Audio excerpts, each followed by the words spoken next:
ladies and gentlemen, we're going to go ahead and get started. Wanted to welcome everybody to our February Chamber Luncheon. Excited, we've got a great program for you. Want to remind everybody we are live today on Facebook with our luncheon. So anybody who couldn't be out here with us in person today can watch from home. We appreciate that. We're excited to have our Kentucky Secretary of State, Michael Adams, with us. Appreciate him making the time. Session started back today. It starts back at 2 o'clock. So as soon as we're done here today, he is going to drive just a little bit above the speed limit and head back to Frankfort. So we really appreciate him being here, though, with us. Before we get started, I'd like to ask Pastor Kevin Hampton from Potter's Place Church to please come forward and bless today's meal. Thank you. Let us pray. Father, we bow in your presence, and it's an honor to be able to come into your throne room, God. And Lord, we worship you. We praise you for being the great God that you are. And we thank you, Father, for this chamber meeting this morning. I pray, Father, your richest blessings upon each business individually and collectively, Lord. And I pray, Father, that you would give them favor as we kind of work through this pandemic, Lord. And as we are reminded of that, God, we certainly pray, Father, for those that have struggled, those that have been affected, and probably everyone in this room has been affected in some way or another as a result of COVID-19. I pray, Father, that you would heal those that are struggling even in the hospital today, those that are less fortunate. But most importantly, Lord, we ask that you bless this food to our bodies, and thank you for the hands that prepared it. God, we're going to give you the glory for it all. May good things come as a result of us meeting together, for we ask it in Jesus' name. Amen.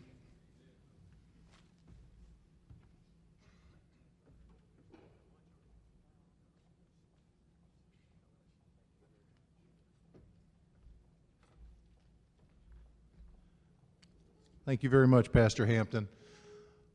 Also want to thank Silent Guard. I know Dwight Sears is here and their team over at Silent Guard for providing our fever detection systems outside. You know, our numbers are looking better every day here locally. I saw from the health department today we're under 200 current COVID cases for the first time in months. So exciting news. We're still going to do everything we can to be responsible and demonstrate that we can have an in-person event. We just have to be careful about how we do that. So want to thank everybody for being out here. And again, thank you, Dwight, for everything you're doing for us. Just a couple of quick announcements. First of all, I want to put in a plug for our 9th annual Shamrock Shuffle 5K. This is not going to be a virtual 5K. I'd like to repeat, this is in person. So we're very excited about that.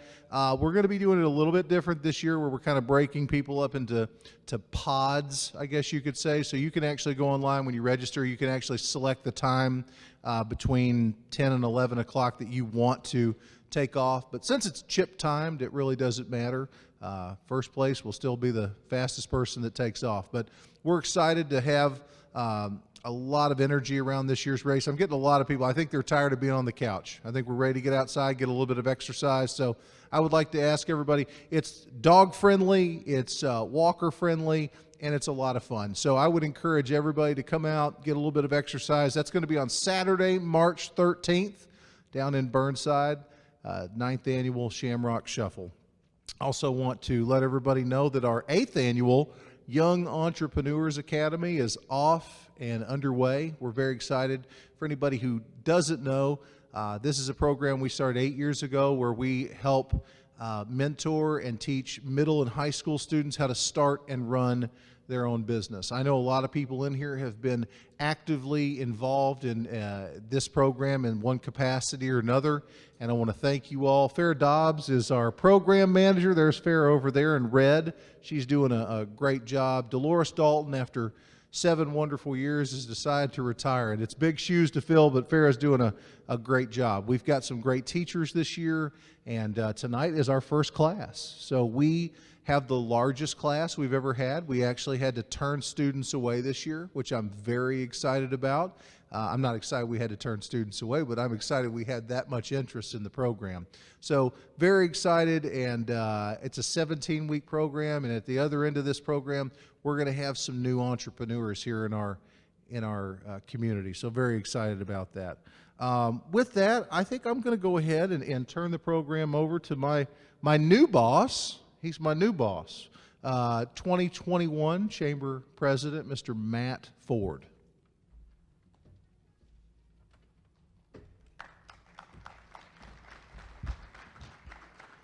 Thank you, Bobby. Welcome. At this time, we will call the meeting to order. We want to welcome all of our members, our guests, our public officials, and all their representatives. Thank you for coming and being with us today. At your table, as well as on the wall, you'll see our world-class sponsors, our Chairman Circle sponsors, and our Ambassador Circle sponsors. Without the support of these local businesses, we at the Chamber could not do what we are doing currently, and we want to say thank you to each of them as well as any and every member here today. We also want to thank the Center for Rural Development.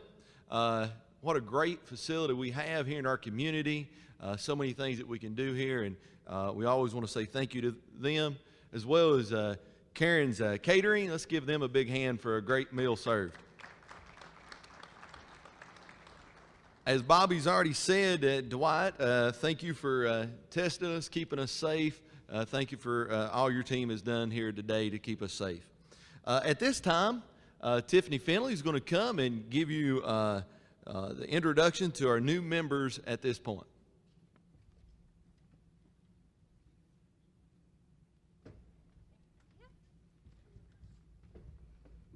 Hello, everyone. I'd like to welcome our newest members to the Chamber of Commerce. First, we have Somerset Candle Company, Courtney Eichardt, if you could stand. Is she here? Yep, right over here. The mission of Somerset Candle Company is simple. It's a mission to shine a light throughout our community. Owner Courtney Eichardt has inspired a company that provides elegant and unique gifts for visitors and families to take back to their loved ones to share a piece of beautiful Lake Cumberland. Somerset Candle Company makes small batch candles combining incredible scents with 100% American-made soy wax and eco-friendly cracking wicks. Somerset Candle Company has chosen to utilize vegan, cruelty-free products. Their brand's signature line will focus on Lake Cumberland area, highlighting the rich history and attractions of our local community. Hand-poured in small batches in their cozy home, each candle is made with love. For more info, please visit their website at www.somersetcandle.com. Please welcome Courtney.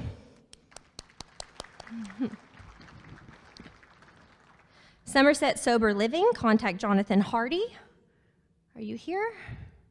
Where is he? I thought he was here. Okay, so we will skip him. Dream Travel Adventures, Brandy Perkins. Right over here. Dream Travel Adventures is your local option for helping create dream vacations for their clients. Dream Travel believes in collaborative experiences that begins with listening and ends with a dream trip to anywhere in the world. Their extensive experience in creating personalized, high-quality trips is why clients trust them to be carefully craft your next vacation. For more information, please contact Brandy Perkins at 606-875-0295. Thank you, Brandy. Kayla Ryder Photography. Are you here? Yes. Kayla Ryder Photography has been taking photos professionally for over 7 years. Owner Kayla Ryder will be the first person to tell you that she is constantly learning, growing, and enjoying every minute of her profession.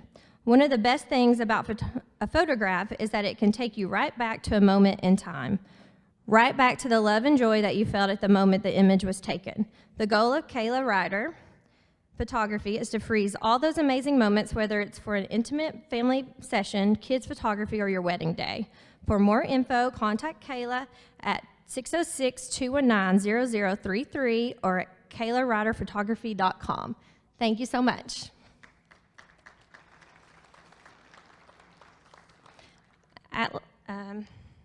Last but not least, my friend at Soulful Studios, Amanda Muse. Want to stand up and be recognized? At Soulful Studios, they understand the value of your photographs. They are more than just a snapshot. They encapsulate your life. Owner Amanda Muse wants to help you capture those life moments and bring out the soul in every image. Soulful Studio specializes in photography, newborn, wedding, couples, seniors, and families, and also personal branding and marketing photography for your local business. Amanda would love to help you capture your vision and won't stop until you get photos that you absolutely love. Every session is very relaxed, allowing you to be at ease as we create beautiful images that will last a lifetime. For more information, check out their website at soulfulstudioky.com. Thank you, Amanda. Thank you to all our new members.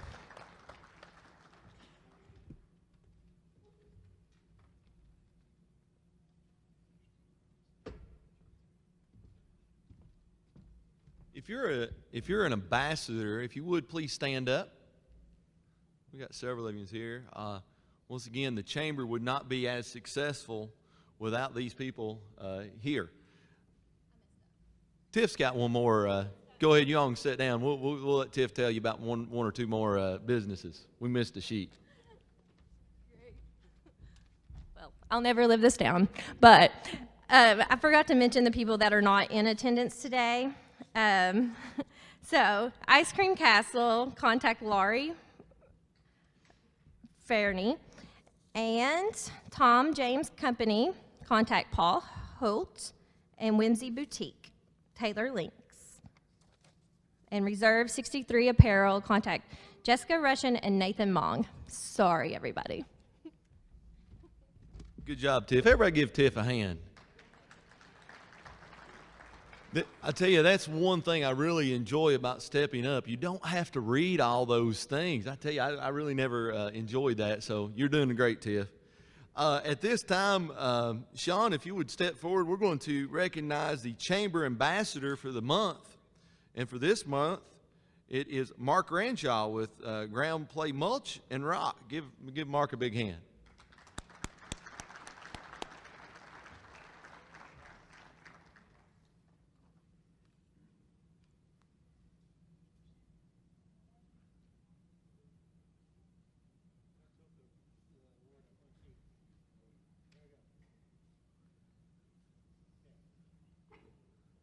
Once again, congratulations, Mark. Today's corporate sponsor is East Kentucky Power and South Kentucky RECC. Thank you all for being the sponsor today, and they've elected, instead of speaking, they wanted to give more time to our guest speaker. And so if you would, let me recognize our guest speaker at this time.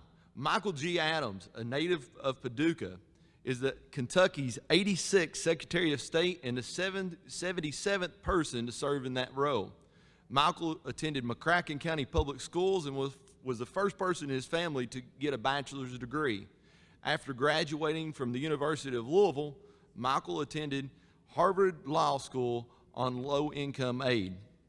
Returning to Kentucky, Michael clerked for U.S. District Judge John Heyburn, worked on Senator Mitch McConnell's 2002 reelection campaign, and served as the Deputy General Counsel for Governor Ernie Fletcher before moving to Washington to accept the appointment as counsel to the U.S. Deputy Attorney General in the second Bush administration. In 2007, Michael began full-time private practice in election law, first as General Counsel to the Republican Governors Association, and later opening a national practice in the field. He has represented several national political committees, numerous national political figures, a statewide campaign effort in all 50 states. Because of this unique election experience, in 2016, Michael was appointed to the Kentucky State Board of Elections, where he gained critical preparation for serving as the Commonwealth's chief election official.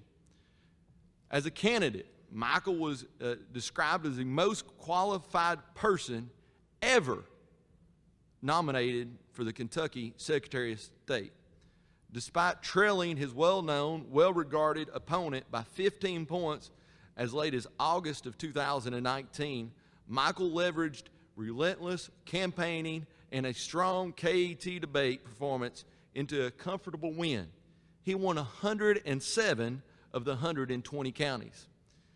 Inaugurated as Secretary of State on January the 6th, 2020, Michael is working to make it easy to vote and hard to cheat. in taking Kentucky from the back of the pack to a national leader in the election administration. Michael is happily married to Christina and is a proud father of Lucia.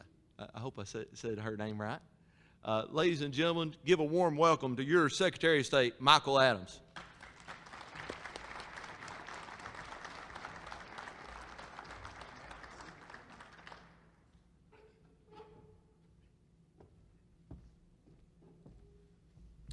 Good afternoon. Matt, thank you for that gracious introduction. It's really good to see you all today, but I'll be honest, it's good to see anybody. My first speaking event outside the Capitol wasn't until August of last year. 7 months in, I didn't even leave the building. I'm so grateful to be back in Somerset, and especially grateful to be with you all in person. Thank you for hosting this event in person. I want to give you a status report on what I've been up to in this position in the past 13 months. We'll talk about the things that I ran on and what we've done on those points, and also tell you about the things that I didn't see coming and what we've done on those points as well. Give you a sense of what I'm looking for in this legislative session, and then, of course, if you've got time and interest, I'll take any feedback or any questions that you have. I ran on three things. One was to clean up the corruption in the Secretary of State's office. One was to require a photo ID to vote in Kentucky's elections, which our laws did not provide for as recently as a year ago, and also to clean up our voter rolls. So let me tell you what we've done on those 3 points. I'm really proud that when you see a headline about the Secretary of State's office, it's a good headline. It's a headline about how we're making it easy to vote and hard to cheat. It's not a headline about how the Secretary of State's father is going to federal prison for election corruption. It's not a headline about how there's lawsuits against the Secretary of State for discrimination in hiring. You cannot have public confidence in your election system unless you've got public confidence in the person who runs the election system. So at the very minimum, I had to set a standard of integrity, both for myself and for my staff, and I'm glad that we've taken out the people who had been accused of wrongdoing and have appointed in their place people of the highest, utmost personal integrity. 2 of them are with me today. David Harris, my advisor. Y'all know him from the campaign trail. I brought him everywhere, and that's Miranda Combs back there in the orange coat. She's my communications director. The second thing is we had to require a photo ID to vote in our elections. Our neighboring states had a photo ID requirement. Red states, blue states across the country expect their voters to show a photo ID when they vote. My wife is from Rhode Island. They're one of the most left-leaning states in the country. They voted for Michael Dukakis for president, very left-leaning, but they've got a photo ID law. It's just a common-sense idea. Photo ID to vote was the main issue that I ran on. It's an issue I won on. It's an issue I helped write into a bill after I got elected. It's an issue I helped pass into law. It's an issue that I helped pass again when the governor vetoed it. And I didn't know this when I got sworn in. This was something novel to me. But in Kentucky, under a quirk in our election laws, rather our laws as a whole, if the governor vetoes a bill and then he is overridden in that veto, the bill does not go back to the governor. It drops down one constitutional officer to the Secretary of State. So I actually got to sign my own bill into law. That was pretty special. My staff came in one night and said, "Sir, we got something for you to sign." I said, "What is it?" They said, "It's your bill." So that was really special that I actually got to personally sign photo ID to vote into law. Based on how this legislative session is going, I think there's a pretty good chance I'll sign more bills into law than Andy Brashear will at the rate we're going. So the last step in that was to then go to court. I was sued by various left-wing groups, mostly from out of state. They had a desire, an ideological desire against a photo ID law for our elections. The ACLU, the Louisville Urban League, and others sued us to strike down our law, and they were unsuccessful. We kept our law on the books, and we implemented it this November. I'm really proud of that. The third big promise I had was to get our voter rolls cleaned up. From Trey Grayson back in 2009 and 10 until this past year, we didn't engage in voter rolls maintenance. That's not just a bad policy to not keep your voter rolls up to date. It's illegal. There's a federal judge that issued a ruling to that point. My predecessor was sued and lost a case challenging her refusal to clean up the voter rolls. We went a decade without keeping our voter rolls maintained. So a point that I made around the state when I was campaigning was that we had 200,000 people on our voter rolls who had moved away, passed away, or been put away, and yet they persisted on our voter rolls. Unfortunately, what I said was wrong. It wasn't 200,000, it was 400,000. The way I found that out was we sent out those postcards last spring. Everybody registered to vote got one that gave you instructions on how you could vote in our primary election last year. One rationale for that was to make sure that voters were informed of their rights. The other reason we did that was so that we got those postcards back if they were undeliverable. We could queue those people up to process them off our voter rolls. We've been very aggressive. We've not disenfranchised anybody. We follow the law. We want anyone who's legal and able to vote to be registered to vote and to vote. But there's no excuse for tens of thousands of dead people being stuck on the voter rolls for a decade. We took 34,000 dead voters off the rolls last year, 34,000. We had some months last year we took more dead voters off the rolls than we added live voters. There's nothing Democrat or Republican or liberal or conservative about having voter rolls that accurately reflect the people who are alive who should be voting. There's really no dispute that we got to get this cleaned up. So that's a daily administrative burden that we have, and we're glad to do it to, again, help enhance public confidence in our election system. So those are the things I ran on. We've worked on all of those, but obviously the big elephant in the room is running elections in a pandemic and the changes that we had to make that successful. I'm very pleased to tell you that we had in November, in June actually too, but in June and November, a uniquely successful election. You think of all the things that Kentucky is 47th, 48th in, category after category. We were 47th, 48th in elections too a year ago. Today, we're nationally recognized as a leader in election administration. Other states are calling us, asking, what's your special sauce? How do you do this? How do you run your elections cleanly and safely with high turnout? In November, we had a record turnout. We've never had 2 million Kentuckians ever vote in an election. We hit that and surpassed that mark in November. We had 65% turnout, which was even higher than we had in 2008 with Barack Obama and John McCain running. That was a very high turnout election. We had huge turnout, and we did it in the midst of a pandemic, which is a huge testament to Kentucky voters not letting a virus disenfranchise them. But it's also a testament to our county clerks, our poll workers, everyone of both parties who came together in a bipartisan way to make sure that we had an election that was safe and successful. We had high turnout. We had no spike in COVID cases. It's pretty remarkable that we had 2 weeks of in-person voting in May, June. We had 3 weeks of in-person voting in October, November. Millions of people coming out to vote in person, and yet no spike in COVID cases. We've seen spikes after holidays, after the 4th of July, after Thanksgiving, after Christmas. But we did such a good job, our voters, our poll workers, our clerks, in spacing out, massing, and so forth in our elections that we had no spike in cases. It's pretty remarkable. Something I'm really proud of, too, is we had no spike in vote fraud. A lot of people were really concerned. If we were expanding all this voter access because of the pandemic, was that going to mean we were going to have more vote fraud? When I campaigned, I was very candid about the fact that there's sort of these two competing conspiracy theories, and the truth is really in the middle. There are some people that think that vote fraud's a myth, it never happens, it's just made up. That's just flat wrong. In my campaign, I talked about 15 years, the past 15 years, 22 separate cases of individuals in Kentucky going to prison for vote fraud. Not allegations of vote fraud, not accusations of vote fraud, not indictments for vote fraud, convictions for vote fraud. 22 separate cases from 2005 forward. It's not just something from the dark ages, it's a current problem. But on the other hand, you can't buy into the conspiracy theory that all the elections are corrupt, that they're all stolen. Those are both really poisonous theories. The truth is in the middle. The truth is it happens occasionally. What can you do to minimize it and hopefully eradicate it? Well, here's some things that we did. Obviously, photo ID to vote was a big component of that.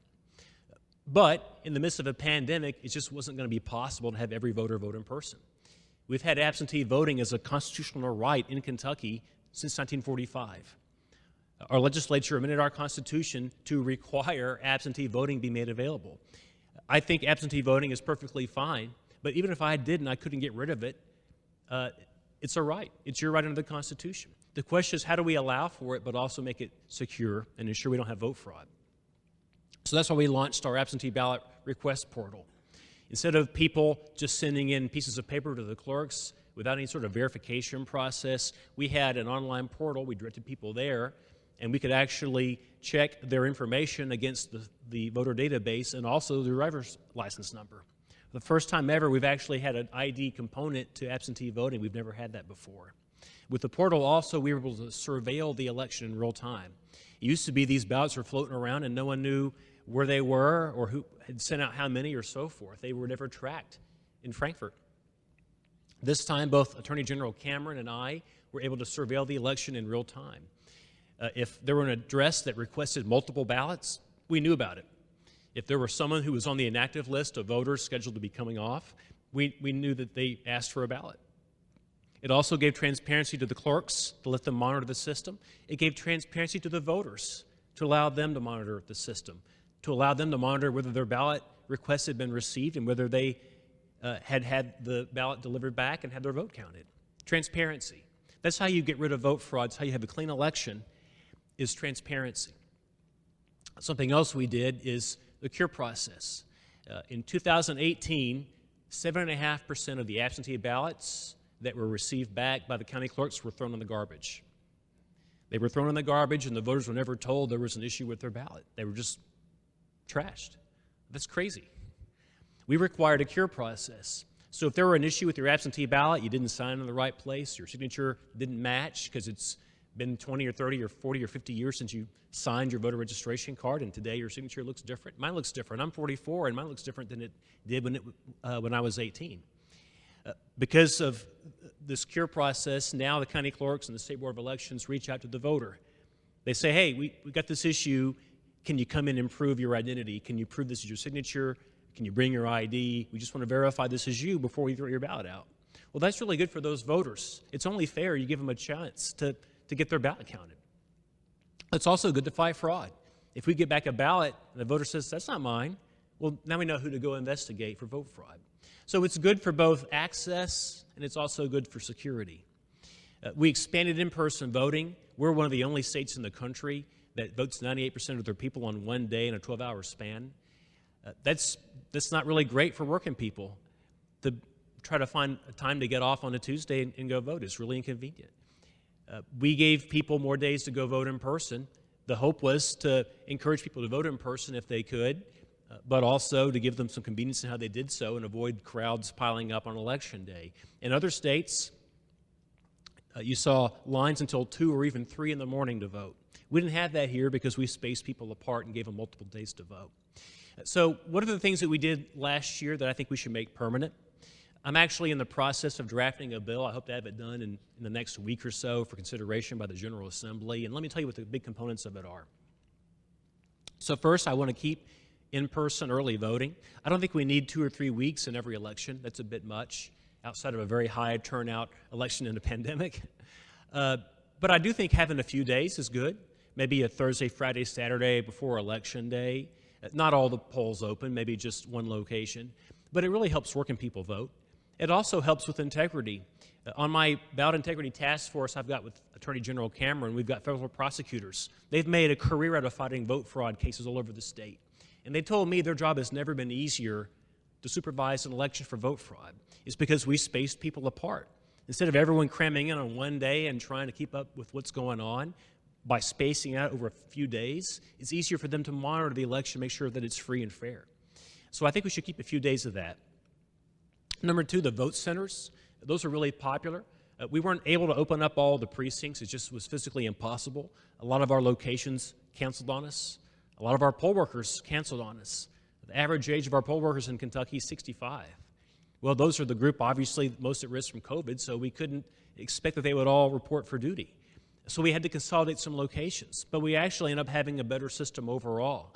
I'm not advocating that we abolish all the precincts, but I do think we should consolidate some of them and open these vote centers. The vote centers are great because they actually manage to throughput a lot more voters in a faster period of time. When I voted in 2016 for president, I stood in line for 3.5 hours to vote under the traditional precinct model. In 2020, I was one of the first people at the polls on the first day of early voting. It took me 30 minutes. This is a much more efficient way to get people through, and you need fewer poll workers, which we're going to have as our poll workers are aging out anyway. It also saves the counties a lot of money. The third thing is to keep the portal that I was talking about, and the fourth thing is keep the cure process I was talking about. All these things that we did last year were all done through emergency powers. The legislature, at my request, expanded our ability to be flexible and spot check these issues and come up with solutions to them. But those powers have expired. It's appropriate. I shouldn't have unlimited power. The legislature should write our election laws. So I've encouraged them to do that, but to take these things that work so well, that receive praise across the political spectrum, and make those things permanent. Here are a few more things, though, I want to add. Number one, I want to ban ballot harvesting in a very literal way. Ballot harvesting is when people go out and collect ballots and bring them into the election officials, literally by the truckloads. Say, oh, here's a whole bunch of ballots. Most states ban that. In Kentucky, we don't allow it in the sense that our statute says that only the voter shall return the ballot. But we don't actually enforce that because there's no criminal law that punishes misconduct. There's no way to actually stop people from ballot harvesting. There was an election in North Carolina for Congress just 2 years ago. They banned ballot harvesting. It's actually a crime in North Carolina, but it happened anyway. There was so much vote fraud in that election through ballot harvesting that they had to throw out the election, unseat a member of Congress, and have a special election the year after the election. I don't want that to happen in Kentucky. And part of how you prevent that is having the ability of the Attorney General to actually enforce the law. So I've asked the legislature to pass some more teeth on that. Something else that we need is universal paper ballots. When I took office a year ago, 29 counties out of 120 didn't have a single piece of equipment capable of processing a paper ballot. They're all electronic. Now, don't buy the conspiracy theories that our machines are being hacked. They're not. This is one of the situations, too, where you've got conspiracies on the far left and the far right about the machines being hacked. Some say Russia's hacking them, and some say the Democrats are hacking them. That's false. But the truth is, voters feel more confident in election systems if they can vote on a piece of paper that gets counted electronically. With a paper ballot counted electronically, you've got the security of a paper trail and the speed of a fast count. It's a win-win. I told you a year ago, over a quarter of our counties didn't have paper ballots. Today, all 120 counties have paper ballots, but some of them have a mix of electronic and paper. We've been very vigorous in chasing down and getting federal grants to help our counties finance getting upgraded equipment. I'm going to ask the legislature to pass a law that says we're not going to make your county go out and buy new equipment. That's your decision. It's to your fiscal court. But if you do, we want you to buy paper ballot machines because your voters have confidence in that. It doesn't just enhance confidence in our system. It also means that if we have a recount, I can actually go back and count the votes. We had an election in Owensboro 2 years ago for the legislature. It was a tie vote. And we couldn't do a real recount because we just had electronic machines. All I can do is hit the button over and over again. It says the same thing every single time. That doesn't really help you. What you really need is the ability to actually go count the votes in a literal way. So this is a reform I think that we can see as well. One final point, and I'll take any questions or feedback you have. I want enhanced ability to get our voter rolls up to date. There are some problems in our laws that look, our laws were written in 1891. Our laws are ancient. We're pretty much the last state to ever try to catch up in our election system to modern reality. We're way, way behind. This is one of those things we got to fix. It used to be that it took about 4 weeks to print up the rosters for the poll workers and ship them all out. Well, today that's done instantaneously. They've got tablets, e-poll books, where they can log in and see in real time who's already voted, who's on the voter rolls, and so forth. There's a law that actually prohibits me from taking anyone off the rolls, even if they're dead, and we know they're dead, even if they've moved away and they told us to take me off the rolls. We cannot take someone off the rolls within 4 weeks of an election. Because it used to be you close the books 4 weeks out and you send out these rosters. Well, that's from the days of the Pony Express. We don't need that anymore. We don't need an arbitrary prohibition on us keeping our voter rolls up to date. So there's lots of little nuances in our laws that just need a thorough review, and so we've had time, fortunately, now to do that, and we're hoping to have a bill ready for public discussion in the next week or so, and I'm really proud of that. This is, Look, this pandemic's been horrible on everybody. There are some silver linings. There are some things that we see clearly now that we didn't see in prior times, the reforms that we can make to our economy, to our election system, to lots of things. And so I've tried to take a crisis and turn it into an opportunity to really reform our election system so our public have confidence in it and they keep voting. So with that, thank you so much. If you have any questions or feedback, I'll stick around. Thank you.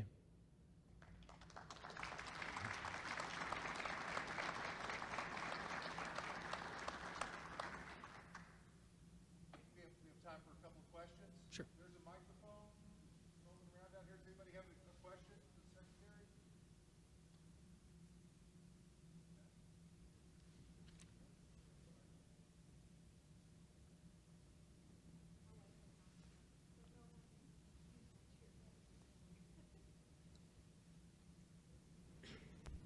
Hi, my name is Jakay Garth, and I am Director of Sales for a lodging hospitality company here in Somerset.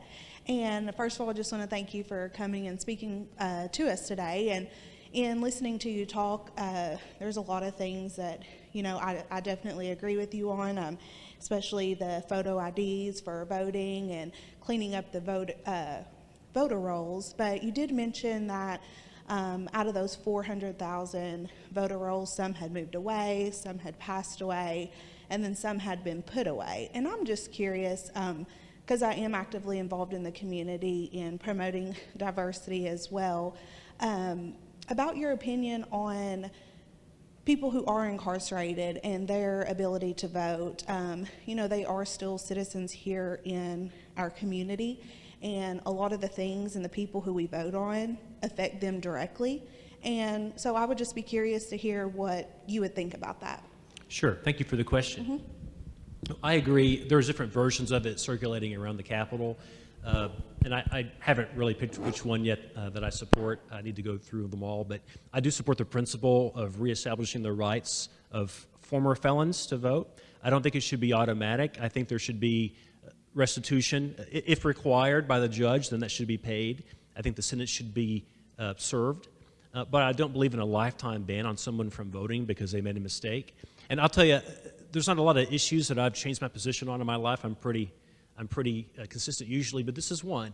And the reason is I had a relative in my own family who, when she was in her early 20s, she got mixed up with the wrong boyfriend, and he hid some drugs at her house, and then she became a felon, and she went away, and now she's a model citizen in her community.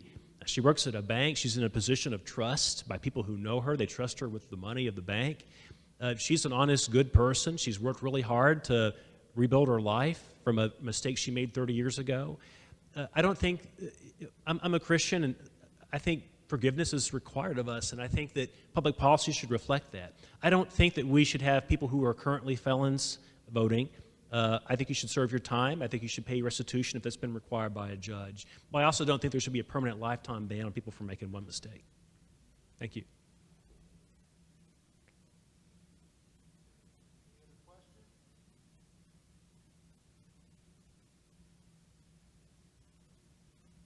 Thank you all so much. Thank you.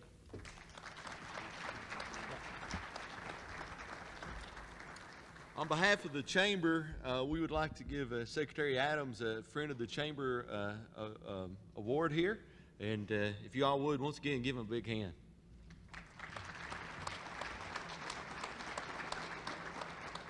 It's good to see you again, too. That was great. I appreciate the education and the work that he's doing behind the scenes. A lot of times, the things that are taking place we don't see.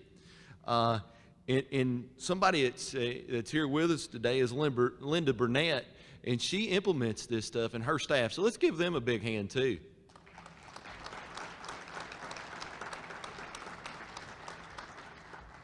If you all would, please mark your calendars for March the 2nd, 2021. The next speaker will be the new principal at Somerset Christian Schools, Dr. Ron Gleaves. So hope you can be here. That will be Tuesday, March 2nd, right here at noon.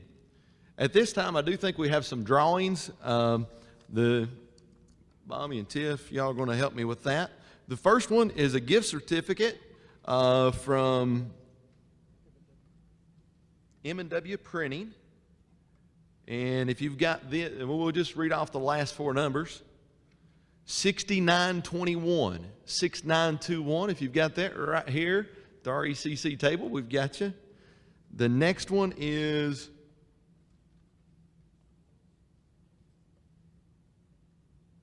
I can't read Bobby's writing. South Kentucky RECC gift bundle. Is that right? It's a mug and all kinds of goodies and a gift card, $25 gift card, a Lowe's card, some golf balls, a little bit of everything. Last four numbers, 6977. 6977. Way in the back. Congratulations. All right. Cookies. Chick-fil-A cookies. A whole tray of them. 6968. 6968. Right here. All right. Congratulations. Don't anybody leave yet. We've got another Chick-fil-A. This is a brownie tray this time. 6948. 6948. Anybody? Going once, twice? All right, let's give me another one, Bobby. All right, brownies are still on the table. 6924. 6924, right over here.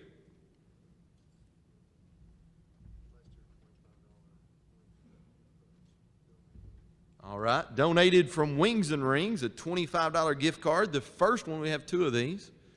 6939. Oh, is it okay for him to win? Good job, Troy.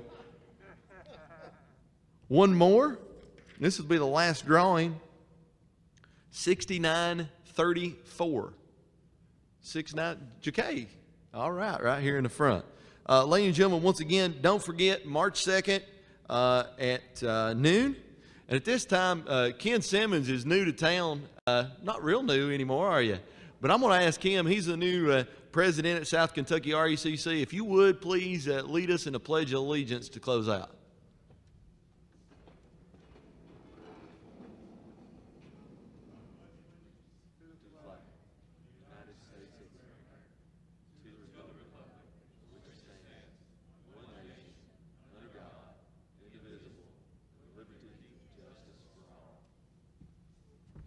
Thank you all for attending.